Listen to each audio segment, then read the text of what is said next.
नमस्कार, आप देख रहे हैं एमपी एक्सप्रेस। आपके साथ मैं हूं सबीना देशमुख। तमाम बड़ी जरूरी खबरों के साथ हम हाजिर हैं, लेकिन जेटली की पोटली पर नजर हमारी खास तौर पर बनी हुई है। मध्य प्रदेश से पहली बड़ी खबर, वित्त मंत्री अरुण जेटली आज संसद में आम बजट पेश करेंगे। पूरे देश को इंतजार है कि आखिर जेटली की पोटली से क्या कुछ खास जनता के लिए निकलने वाला है। हर सेक्टर से जुड़े लोगों को इस बजट से खासी उम्मीदें हैं। नौकरी पेशा हो, कारोबारी हो, छात्रों से लेकर किसान तक आम बजट से खासी उम्मीद आस लगाए बैठे हैं। बजट से मध्य प्रदेश की जनता को भी बेहद उम्मीदें हैं। इसके अलावा एमपी एक्सप्रेस की दूसरी बड़ी खबर, मध्य प्रदेश से जहां मुरैना के जौरा से बीजेपी विधायक सुबेदार सिंह राजौधा की पत्नी, चाचा समेत 3 लोगों पर मामला दर्ज किया गया। आरोपियों पर किसान क्रेडिट कार्ड के दस्तावेजों में हेरफेर के तकरीबन 97,37,000 रुपए के गबन का आरोप है। पूरी खबर आपके सामने यहां रखेंगे।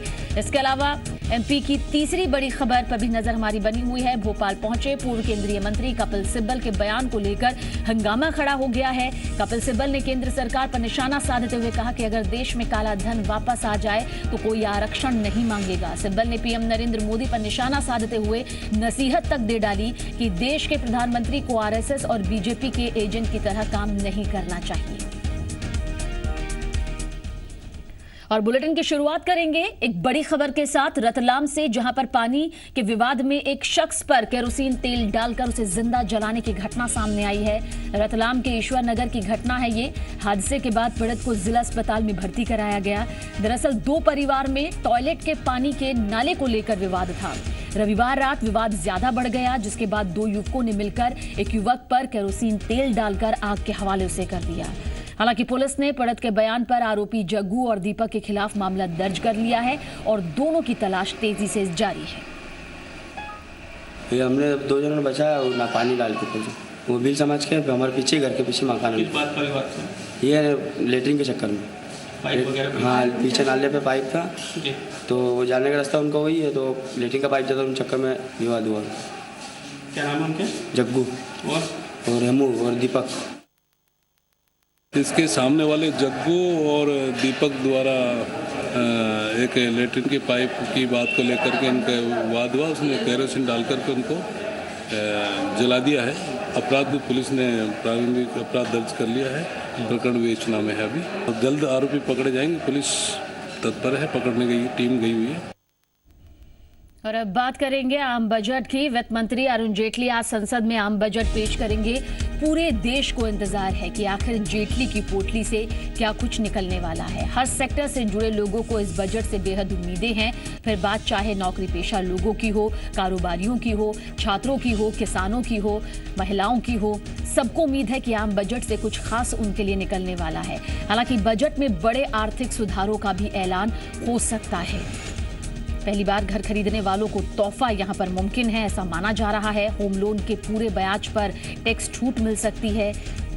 साथ ही वित्त मंत्री अरुण जेटली आज जब आम बजट पेश करेंगे तो उम्मीदों का जो पिटारा होगा उनके साथ यहां मौजूद होगा। वित्तीय वर्ष 2016-17 के लिए देश का बजट आ रहा है, लेकिन इस बजट से पहले ही ये संकेत साफ तौर पर मिल चुके हैं कि आर्थिक वृद्धि की रफ्तार सुस्त पड़ने जा रही है। और इसकी एक बड़ी वजह है ग्रामीण अर्थव्यवस्था के खस्ता हालात। सरकार निवेश बढ़ाती है तो राजकोषीय घाटा बढ़ने का खतरा होगा। वहीं वृद्धि के लिए ज्यादा पैसा चाहिए, लेकिन इसके लिए रिसोर्स का ठिकाना नहीं है। इधर महंगाई, रोजगार और टैक्स जैसे बड़े मुद्दे भी सरकार के सामने हैं। ऐसे में बड़ा सवाल यह है कि वित्त मंत्री अरुण जेटली बजट में क्या बड़े फैसले लेंगे। संसद में वित्त मंत्री आर्थिक सर्वेक्षण पेश कर चुके हैं, जिससे 29 फरवरी को पेश होने वाले बजट की तस्वीर लगभग साफ हो चुकी है। लेकिन बजट में क्या प्रावधान होंगे, इस पर सबकी नजर बनी हुई है, क्योंकि देश के बजट के हिसाब से ही आम आदमी अपना बजट तय करता है। अब जेटली पर दारोमदार ये ज्यादा है कि लोगों की अपेक्षाओं को पूरा करें और देश के विकास का खाका भी खींचे। खास तौर पर कुछ सेक्टर्स बेहद अहम हैं, जिनसे देश की ज्यादातर जनता जुड़ी है, और उनके पैरामीटर्स पर आने वाला बजट अच्छा, बहुत अच्छा या सामान्य कैटेगरी में रखा जाएगा। ये सेक्टर्स हैं कृषि, शिक्षा, स्वास्थ्य, सड़क, बिजली पानी, उद्योग और ग्रामीण विकास, रोजगार और इंफ्रास्ट्रक्चर, जिनके जरिए आम जनता अपने हितों को साधने की आशा लगाए बैठी है। हालांकि पूर्वानुमान के मुताबिक देश की जीडीपी ग्रोथ 7% से लेकर 7.75% के बीच रहेगी। महंगाई भी 4.5% से लेकर 5% के बीच रह सकती है। और इसके लिए जो सुझाव दिए गए हैं वो आने वाले बजट के कड़े प्रावधानों की तरफ इशारा करते हैं। मसलन कि इनकम टैक्स छूट खत्म की जा सकती है, खेती से कमाई पर टैक्स लगाया जा सकता है, कॉरपोरेट टैक्स 25% किया जा सकता है, प्रॉपर्टी टैक्स बढ़ाया जा सकता है, बैंकों में 70,000 करोड़ रुपए डाले जाएंगे। लेकिन आम मध्यम, निम्न मध्यम और निम्न वर्ग की जनता पर पड़ने वाले बोझ कम करने के लिए भी बड़े फैसले हो सकते हैं और इसका भार एक वर्ग विशेष पर सब्सिडी में कटौती के रूप में पड़ सकता है, क्योंकि सरकार ये मानती है कि सरकार की नई नीतियों से गरीबों के साथ अमीरों का भी फायदा होता है। ज्यादातर मामलों में ये फायदे सब्सिडी का रूप ले लेते हैं, यानी अमीरों को भी सब्सिडी के रूप में 1 लाख करोड़ से ज्यादा दिए जाते हैं। इसलिए संकेत है कि अमीरों को मिलने वाली सब्सिडी हटाई जा सकती है। दरअसल सरकार के पास 7 ऐसी चीजों की लिस्ट है जिसके फायदे गरीबों से ज्यादा अमीर लोग उठा रहे हैं। इनमें सबसे बड़ा है एलपीजी सब्सिडी का दुरुपयोग, जिससे खजाने पर 40,000 करोड़ रुपए से ज्यादा का बोझ पड़ता है। इसी तरह बिजली पर सब्सिडी से 37,000 करोड़, पीपीएफ पर सब्सिडी से करीब 12,000 करोड़, केरोसिन पर सब्सिडी से 5,500 करोड़, सोने पर सब्सिडी से 4,000 करोड़, रेल भाड़े पर सब्सिडी से 3,600 करोड़, एविएशन टरबाइन फ्यूल पर सब्सिडी से 750 करोड़ का फायदा अमीरों को हो रहा है। लेकिन फिर भी आम जनता की नजरों में बजट से जो हासिल करने का ख्वाब होता है वो है उनकी तनख्वाह पर लगने वाले टैक्स से छुटकारा। उम्मीद होती है महंगाई से निजात, अपना घर और भी बहुत कुछ। लेकिन इस बजट पर लगी उम्मीद से आम लोगों को क्या मिल सकता है ये भी देखते हैं, जो संसद में पेश किए गए आर्थिक सर्वेक्षण की समीक्षा है। बजट में इनकम टैक्स स्लैब बढ़ सकता है। टैक्स स्लैब 2.5 लाख से बढ़कर 2.90 लाख हो सकता है। सस्ते होम लोन का ऐलान भी संभव है, लेकिन सर्विस टैक्स बढ़ने की पूरी संभावना है। होम लोन पर ब्याज छूट 3 लाख रुपए हो सकती है। सिंचाई, ग्रामीण, मनरेगा और डीबीटी से जुड़ी अच्छी खबर मिल सकती है। अनाज के एमएसपी में बढ़ोतरी का ऐलान भी हो सकता है। कॉरपोरेट टैक्स में छूट का ऐलान संभव है। शेयर में निवेश को बढ़ावा भी मिल सकता है। जाहिर है वित्तीय वर्ष 2016-17 का आम बजट कुछ हद तक आम जनता का बजट बन सकता है, लेकिन मुमकिन है कि पूंजी निर्माण के लिए इस बजट में अमीरों की जेब कट सकती है। हालांकि कॉरपोरेट्स की छूट बढ़ सकती है और महंगाई में थोड़ी कमी आने वाले समय में देखने को मिल सकती है। वित्त मंत्री की कोशिश कुछ ऐसे ही संकेत देती है। फिर भी आम जनता के पास अपनी अपनी एक उम्मीद है। ब्यूरो जी मीडिया। और घरेलू महिलाओं की आम बजट से बहुत सारी उम्मीदें लगी होती है ताकि वो अपने परिवार को एक बेहतर थाली परोस सके। हालांकि हर वर्ग की अपनी अलग अलग मांग होती है। क्या ये मांग है, आइए आपको सुनाते हैं। लोगों को उम्मीद है कि इवन अपने जो खाने की थाली हो, रोज की दाल चावल सब्जी रोटी, ये अपने हमारे हैंडल में रहे, क्योंकि हम लोगों को किचन संभालना रहता है। और अपनी गैस की सब्सिडी जो है उसमें थोड़ा सा सरकार ध्यान दे। दूध है, शक्कर है, मैदा है, ये सब चीज़ों के दाम कम होने चाहिए। और जैसे अपन तुअर की दाल तो रोज़ बनती ही है, तो तुअर की दाम भी रेट हो ज़्यादा हो गए हैं, तो उसे भी कम करना चाहिए तुअर की दाल के रेट को। हम गृहिणी तो यही चाहते हैं कि रोज़मर्रा की जो ज़रूरत है, गैस है और हमारी जो थाली आती है, हम जो सबको देते हैं, बच्चों को, बड़ों को, जो भी, वो थाली भरपूर पूरी परफेक्ट थाली रहे। वो सब उस चीज़ को सबको ध्यान में रखते हुए सरकार ने हमारा और आम जनता का भी सबका ध्यान रखते हुए सरकार ने बजट पेश करना चाहिए। टैक्सेस में हमें थोड़ा सा जो मल्टी पॉइंट टैक्स सिस्टम है, हमें हर जगह सैलरी पे भी टैक्स देना पड़ता है, चीज़ों पे भी टैक्स देना पड़ता है, तो उसमें थोड़ा सा हमको रिबेट मिले। चीज़ें खरीदने के लिए जाते हैं तो कभी दाम कुछ और रहते हैं और एकदम से दाम बढ़ जाते हैं, उससे हम बहुत नाराज़ हैं। और आम बजट से स्टूडेंट्स को भी बेहद उम्मीदें हैं। क्या उनकी उम्मीदें हैं, जान लेते हैं। बीइंग अ स्टूडेंट मैं यही उम्मीद करती हूँ कि जो हायर एजुकेशन के कॉलेजेस हैं, पोस्ट ग्रेजुएशन के स्पेशली जैसे IIM हैं, उनकी फ़ीस बहुत ज़्यादा होती है। गवर्नमेंट ना सिर्फ उनकी फ़ीस थोड़ी कम कर दे, जो 11 लाख 13 लाख पर ईयर होती है, वो ना सिर्फ थोड़ी कम कर दे, बल्कि जो सिलेक्शन प्रोसीजर है उसमें भी थोड़ी रियायत दे दे। मैं यही उम्मीद करता हूँ कि जैसे एजुकेशन लोन्स हैं जो हमें बैंक वगैरह देते हैं, उनमें थोड़ा कम इंटरेस्ट लिया जाए, जिससे कि जो भी लोअर फैमिलीज़ हैं उनको ईजीली लोन ले सकें और वापस भी कर सकें। पीएम नरेंद्र मोदी ने रविवार को उत्तर प्रदेश के बरेली में रैली की। किसान कल्याण रैली को संबोधित करते हुए पीएम मोदी ने कहा कि किसान ही देश की शान है। उन्होंने ये भी कहा कि हमें अपने किसान को ताकतवर बनाना पड़ेगा। किसान को अगर पानी मिल जाए तो वो मिट्टी से सोना पैदा कर सकता है। इस रैली में प्रधानमंत्री नरेंद्र मोदी ने कृषि क्षेत्र में मध्य प्रदेश की शानदार कामयाबी का जिक्र करते हुए मुख्यमंत्री शिवराज सिंह चौहान की जमकर तारीफ भी की। इसके साथ ही उन्होंने कहा कि उनकी न सिर्फ यूपी सरकार से बल्कि सभी राज्य सरकारों से गुजारिश है कि किसानों और कृषि से जुड़े मामलों को प्राथमिकताओं की सूची में सबसे ऊपर रखा जाए। पीएम ने साल 2022 तक सभी किसानों के इनकम को दोगुना कर देने की ख्वाहिश जताई। इस रैली में बीजेपी के राष्ट्रीय अध्यक्ष अमित शाह और गृह मंत्री राजनाथ सिंह समेत पार्टी के कई वरिष्ठ नेता शामिल हुए।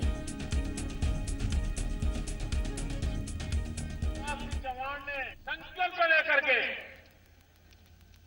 नई नई योजनाएं बना करके कृषि को प्राथमिकता दी कि जो मध्य प्रदेश कभी कृषि के लिस्ट में पहले 10 में नाम नहीं पाता था, वो आज हिंदुस्तान में नंबर 1 पर लगातार 3 साल से रह रहा है। और भोपाल पहुंचे पूर्व केंद्रीय मंत्री कपिल सिब्बल के बयान को लेकर हंगामा खड़ा हो गया। सिब्बल ने केंद्र सरकार पर निशाना साधते हुए कहा कि अगर देश में काला धन वापस आ जाए तो कोई आरक्षण नहीं मांगेगा। सिब्बल ने पीएम नरेंद्र मोदी पर निशाना साधते हुए नसीहत दी कि देश के प्रधानमंत्री को आरएसएस और बीजेपी के एजेंट की तरह काम नहीं करना चाहिए। वहीं जेएनयू विवाद पर कपिल सिब्बल ने कहा कि यूनिवर्सिटी में बोलने की आजादी होनी चाहिए और वहां पुलिस को नहीं जाना चाहिए। सिब्बल ने यह भी कहा कि देश भाषाओं में बंट रहा है, ऐसे में देशभक्ति की बात कहां से हो। लोकतंत्र के सबसे बड़े मंदिर लोकसभा पर भी बेहद विवादित टिप्पणी उन्होंने की। उन्होंने लोकसभा की तुलना रंगमंच से कर डाली। लगता तो ऐसा है कि पार्लियामेंट नहीं रहा, एक थिएटर बन गया। जैसे कि ड्रामा आप देखते थे, आप पार्लियामेंट में वो ड्रामा देख रहे हैं। पार्लियामेंट एक ऐसी जगह है जहां हमें विचारधारा ऐसी होनी चाहिए कि देश के जो इश्यूज हैं उनको लेकर हम आगे बढ़े। इस समय हमारे देश में एक प्रधानमंत्री है जो देश का प्रधानमंत्री है। अगर वो देश का प्रधानमंत्री ये सोचने लगे कि हम बीजेपी के एजेंडे को आगे बढ़ा रहे हैं और अपने आरएसएस को एजेंडे को बढ़ा रहे हैं, तो वो देश के प्रधानमंत्री के नजरिए से नहीं देखे जाएंगे और इस बात का मुझे फिक्र है।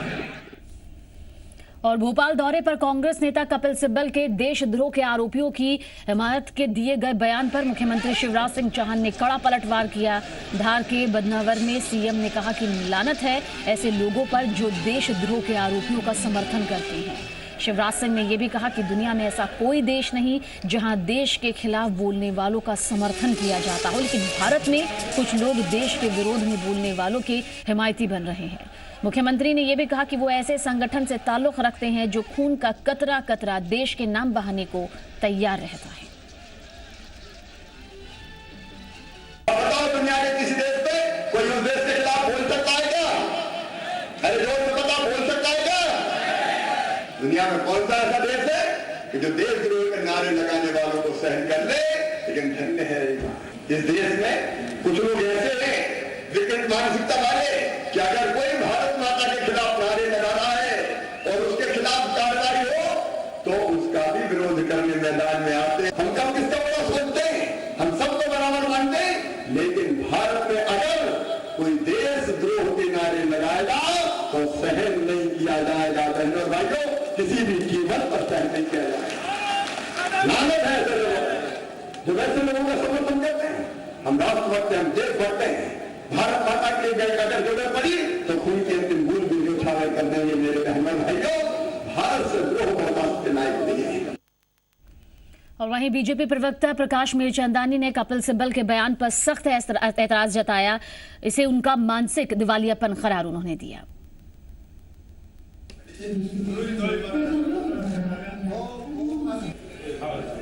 कपिल सिब्बल और कुछ कांग्रेस के नेता मानसिक दिवालियापन के दौर से गुजर रहे हैं। देश में अलगाववाद की बात करने को वो जेएनयू से जोड़ के और वो सही मानने की कोशिश कर रहे हैं। मुझे लगता है कि इस तरीके की मानसिक दिवालियापन कांग्रेस के लगभग सारे नेताओं में आ गया है। और विदिशा की तरफ रुख करते हैं, जहां सीएम शिवराज सिंह चौहान रविवार को बिल्कुल अलग तेवरों में नजर आए। करोड़ों रुपए के विकास कार्यों के लोकार्पण कार्यक्रम के दौरान सीएम ने मंच से सख्त लहजे में पुलिस को हिदायत दी। कहा, चोरों और गुंडों को कोई रियायत नहीं होनी चाहिए। सीएम ने कहा कि जब मैंने अपने राज में चंबल के डाकू खत्म कर दिए तो चोरों और गुंडों की क्या औकात। इस मौके पर उन्होंने अपनी गोद ली बेटी रिंकी की शादी के लिए सभी को मंच से आमंत्रित भी किया। चोरों को, गुंडों को, बदमाशों को कोई रियायत नहीं। उठाओ लठ और सीधा चलाओ, किसी की हिम्मत कैसे हो। और इसलिए इस मामले को बहुत गंभीरता के साथ लें। अच्छी बात पर मैं पीठ थपथपाता हूं, लेकिन कहीं कोई ऐसी चीज है कि जिसके बारे में कहना जरूरी हो तो मैं उसको सख्ती से कहता हूं, ताकि काम करके दिखाओ। ये नहीं चलेगा कि चोर ताले तोड़ दें, कहीं दुकान होती है और हम कहेंगे नहीं ठीक है वो तो होती रहती। कैसे होती रहती? शिवराज सिंह चौहान को होती है। जब मैंने चंबल के डाकू खत्म कर दिए तो चोरों की क्या होगा। और खबर बड़वानी से लेंगे, जहां टायर फटने की वजह से कारों से भरा कंटेनर डिवाइडर से टकरा गया, जिसके बाद कंटेनर में आग लग गई। मुंबई आगरा नेशनल हाईवे पर यह हादसा हुआ। कंटेनर दिल्ली से हैदराबाद जा रहा था।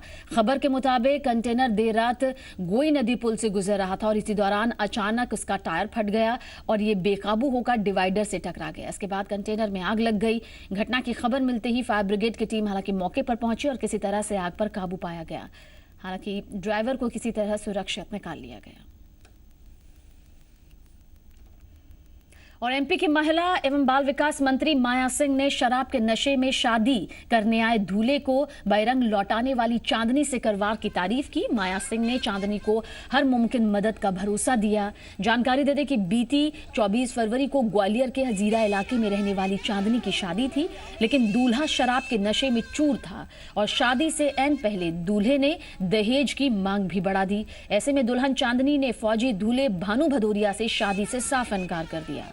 समाज ने चांदनी पर शादी के लिए दबाव भी डाला, लेकिन उसने साफ इनकार करते हुए बारात को बैरंग लौटा दिया।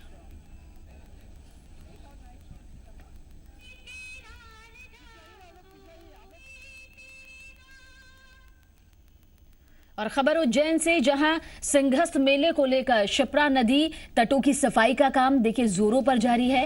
प्रदेश के कृषि मंत्री गौरीशंकर बिसेन ने श्रमदान कर सुनहरी घाट की सफाई की। बिसेन ने नदी किनारे पर पड़े कचरे को भी उठाकर फेंका और साथ ही सैकड़ों कार्यकर्ताओं ने भी श्रमदान कर स्वच्छता अभियान में हिस्सा लिया। गौरीशंकर बिसेन ने कहा कि सिंहस्थ को लेकर उज्जैन में कई बड़े कार्य हुए, जिससे शहर की सूरत बदल चुकी है।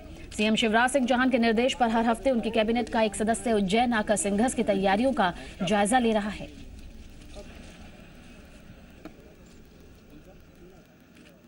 उस सिंहस्थ में करोड़ों लोगों की आस्थाएं जुड़ी हैं। ऐसे शुभ अवसर पे जो हमारी सरकार ने यहाँ पे काम किया, सभी क्षेत्रों में बहुत ही ऐतिहासिक काम हुआ। इस मंडी में भी अनेक काम हुए। करीब 10 करोड़ के काम तो हमारे पूरे हो गए, 14 करोड़ के काम चालू हैं और 10 करोड़ रुपया और इस मंडी को डेवलपमेंट के लिए मिलना है।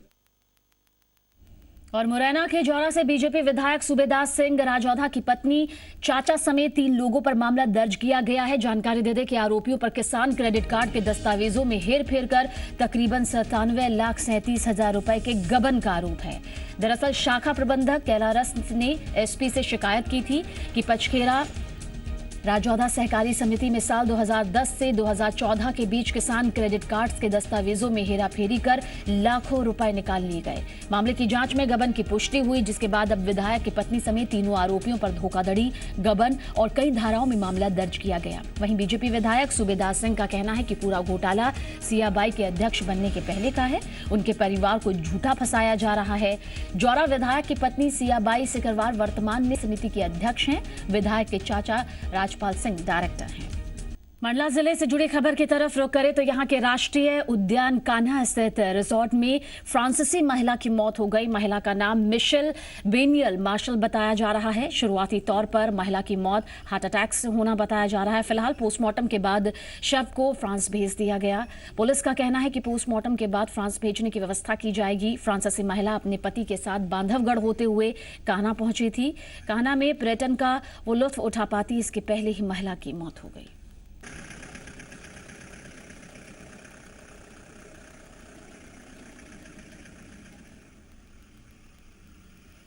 और बिजली चोरी रोकने पहुंचे विद्युत वितरण कंपनी के अधिकारियों कर्मचारियों पर हमला हुआ। घटना दतिया के इंदरगढ़ तहसील इलाके की है। बताया जा रहा है कि जैसे ही विद्युत कंपनी के अधिकारी मौके पर पहुंचे और अवैध तार काटकर समेटना शुरू किया तो मुन्ना विश्वकर्मा समेत कई लोग लाठी सरिया लेकर आ गए। मारपीट कर तार छीन लिए गए। फिलहाल पुलिस ने मामले में नसीर खान, शानू खान, मुन्ना विश्वकर्मा समेत कई लोगों पर जानलेवा हमला किया है। शासकीय कामों में बाधा पहुंचाने का मामला इन पर अब दर्ज कर लिया गया। तस्वीर भी आपके सामने मौजूद है।